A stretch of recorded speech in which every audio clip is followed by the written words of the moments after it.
I grew up in a quiet cul-de-sac in Indiana where nothing much ever happened. The kind of place where you knew every car that passed and every lawn decoration that went up for the holidays. Across the street from me lived Mr. Dawson, a man in his late 60s who kept mostly to himself. He wasn't the chatty type, but he had a routine that was so consistent it became part of the backdrop of my life. Every evening, usually around 9:30, I'd see him step outside onto his porch. Sometimes he'd water the plants lined up on his railing. Other times he'd sit in his old rocking chair with a cigarette glowing between his fingers. A couple nights a week, he'd just stand by the window, inside, backlit by the yellow light, watching the street, as if keeping silent guard over the neighborhood. It was strangely comforting seeing him there. I work late shifts at a grocery store, so by the time I got home, the street was usually dark and still, but his presence made me feel less alone. Sometimes I'd nod or give a little wave when I saw him. He rarely waved back, but he'd acknowledge me with a tilt of his head. We weren't friends, but there was something reassuring about knowing he was always there, like a lighthouse across the street. On nights when the wind carried the sound, I could hear the squeak of his rocking chair drifting faintly through the still air. At first, I never thought much of it. It was just another rhythm in the predictable life of our little cul-de-sac. But looking back now, I realize that comfort came from a place I should never have trusted. It was late November when I first noticed something different about Mr. Dawson. At first, it was subtle. He lingered longer than usual on the porch, standing perfectly still, his hands hanging loosely at his sides. One night I got home just past 10 and saw him rooted to the same spot, eyes locked on my house. At first I laughed it off. Maybe he'd had a drink too many or maybe he was just zoning out. But the longer it happened, the harder it was to ignore. Sometimes I'd close my curtains for privacy, only to find him still staring when I peeked again hours later. The lights in his house began flickering too, not just a quick power surge, but a strange, pulsing glow that would last for minutes at a time. It reminded me of someone walking back and forth in front of a lamp, though I never saw movement, just that steady rhythm of dark and light. More than once I caught myself standing at my own window, staring back, trying to make sense of what I was seeing. One evening, I raised a hand in greeting, trying to break the tension. He didn't move, didn't blink, just stood there, fixed in place, his face shadowed but his posture rigid, almost unnatural. A chill ran through me that I couldn't explain. The man I had once thought of as a harmless, predictable neighbor was starting to feel like something else entirely. Still, I tried to reason with myself. Maybe he was lonely. Maybe he just didn't realize how strange he looked. But even then, a voice in the back of my mind whispered what I refused to believe.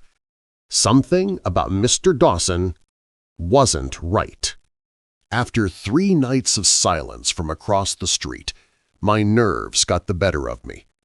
The porch was empty, the windows stayed dark, and the rocking chair didn't squeak in the wind. For the first time in months, I felt the absence. At first, I told myself maybe Mr. Dawson had gone to visit family, but then the unease grew into something I couldn't shake. His car was still parked in the driveway, a thin layer of frost collecting on the windshield. The mailbox was stuffed full, envelopes spilling out onto the ground. On the 4th night, I walked over, convincing myself I was just being neighborly. The yard felt colder than it should have, the kind of cold that sinks into your bones no matter how many layers you wear. I knocked on the door. Nothing. I called his name. Silence. The house itself looked abandoned, the curtains drawn tight, the air behind the glass thick with shadows. I circled to the back, rattled the doorknob, even pressed my face to the window. That's when I noticed the smell. Faint, but sour, like rotting wood and damp earth. Finally, I called the police for a welfare check. 2 officers arrived, their flashlights cutting through the stillness as they entered the house. I waited on the sidewalk, arms crossed against the cold, my stomach in knots. It wasn't long before one of them returned, his expression oddly tight, as though he didn't want to speak. He cleared his throat and told me something that froze me in place. Mr. Dawson had died in early October, weeks ago. His body had been discovered by relatives, and the house had been locked ever since. I felt my knees buckle. If he'd been dead all that time, then who or what had I been seeing? I barely slept after the police left. My mind replayed every night I had seen him standing at his porch or framed in his glowing window, and the truth tangled into something I couldn't reason with. He had been dead. That house was supposed to be empty, and yet I had waved to him. I had watched him smoke, seen the ember of his cigarette burning in the dark. I had felt his eyes on me when I shut my curtains. None of that could be true, yet it was.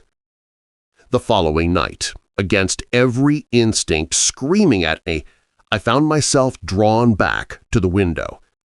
I stood in the dark, blinds parted just enough to see across the street. At first, there was nothing but the still silhouette of his abandoned home. Then, slowly, a glow flickered on in the front room, faint and yellow.